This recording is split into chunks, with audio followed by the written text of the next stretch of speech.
Prior to use, unscrew and remove cap.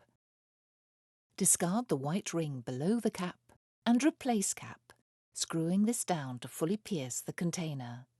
Remove cap for use. Sometimes it may be advantageous to warm the solution to body temperature, as cold cleansing solutions cool down the wound bed. In wounds with poor circulation, which is typical of chronic wounds, it may take a couple of hours before the wound bed has maintained body temperature again.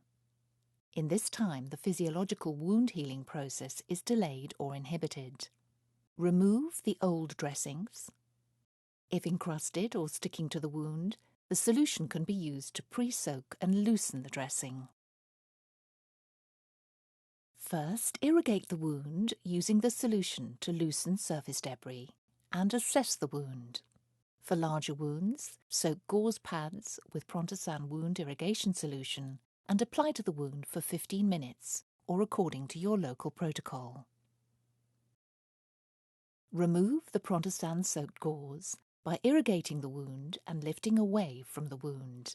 This will help to remove any surface debris, slough, bioburden and biofilm. Record date opened on bottle and discard any unused solution.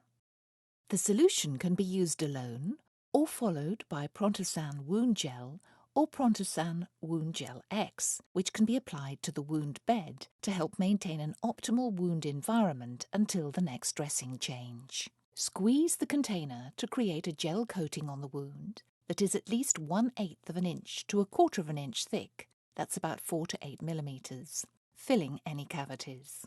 For deep and tunnelling wounds, wound cavities, as well as difficult to access wounds, it's best to use Prontosan Wound Gel, whereas for larger surface area wounds, the Viscose Gel X may be preferable. A secondary dressing should then be applied over the gel. This should be selected based on the type of wound, where it is, and the level of exudate.